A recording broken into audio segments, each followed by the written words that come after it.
गच्छाधिपति आचार्य श्री अशोक रत्न सूरी जी महाराज साहेब पिछले लगभग 40 दिन से ज़्यादा समय तक हॉस्पिटल में थे। आपकी उम्र 95 ईयर्स थी। आपका दीक्षा पर्याय 76 वर्ष आपका दीक्षा पर्याय के दिन थे। 76 वर्ष के पहले इन्होंने दीक्षा ली थी। गुरु भगवान दक्षिण भारत में बहुत पहले आ चुके थे। अगर हम दक्षिण भारत के कोई भी, कर्नाटक के कोई भी गांव के अंदर हम जाते हैं, 90% 95% मंदिर सब हमारे आचार्य भगवान श्री गच्छाधिपति श्री अशोक रत्न सूरी जी और उनके ठाना के द्वारा प्रतिष्ठा हुई है। गुरु भगवान ने दक्षिण के अंदर अपने लब्धि समुदाय की जो महर थी बहुत बहुत बहुत बड़ी थी। गुरु भगवान पिछले 20 वर्षों में आज तक उनको किसी ने बात करते हुए नहीं सुना है। वो अपनी कभी भी जाते तो आपको जब भी आपको सिर्फ माला गिनते हुए मिलते थे। गुरुदेव के अंदर जो उनका मुहूर्त था, जो उनकी शक्ति थी, जो उनका तपस्या थी, उससे आज संघ पूरा लीला लहर है। और जहाँ जहाँ पे भी पुराने मंदिर जीर्णोद्वार हुए या कहीं पे कोई भी मुहूर्त जरूरत पड़ी तो पूरे कर्नाटक के संघ आज ज़्यादा से ज़्यादातर हमारे गुरुदेव के पास आकर उनके मुहूर्त के बगैर काम नहीं करते थे।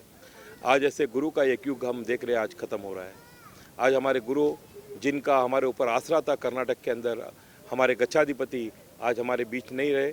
और गुरुदेव के अग्नि संस्कार में सब साक्षी बनकर हाथ जोड़कर प्रार्थना किया गुरुदेव को कि आपने जो भी हमें आशीर्वाद दिया, जो भी हमें आज सिखाया, जो भी हमें प्राप्त लाभ दिया आपने, उसके लिए गुरुदेव हम आपके चिरऋणी हैं और हम सदा आपको मिस करेंगे। और गुरुदेव को सब ने भावभीनी बहुत भीगी आंखों के साथ आज यहाँ पे विदाई दी।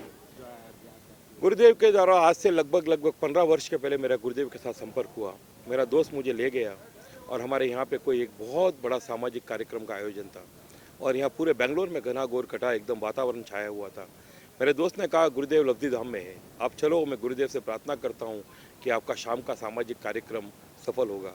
हम गुरुदेव के पास लब्धि धाम गए। गुरुदेव ने वाष्केप दिया और हमें कहा कि इसको शुद्ध जल के साथ में आप छाड़ दीजिए। आप ताजुब करेंगे, पैलेस ग्राउंड के अंदर जो कार्यक्रम था जहाँ लगभग 8000 पब्लिक थी, पैलेस ग्राउंड के आसपास में बिल्कुल बारिश नहीं थी और पूरा बेंगलोर तूफान में डूबा हुआ था। वो चमत्कार हमने जो गुरुदेव का देखा। और जहाँ जहाँ मंदिरों के काम रुकते थे हम गुरुदेव के पास जाते थे, गुरुदेव यहाँ मंदिर का काम पूरा नहीं हो रहा है, मंदिर का काम आगे नहीं बढ़ रहा है, मंदिर के काम के लिए पैसे नहीं आ रहे।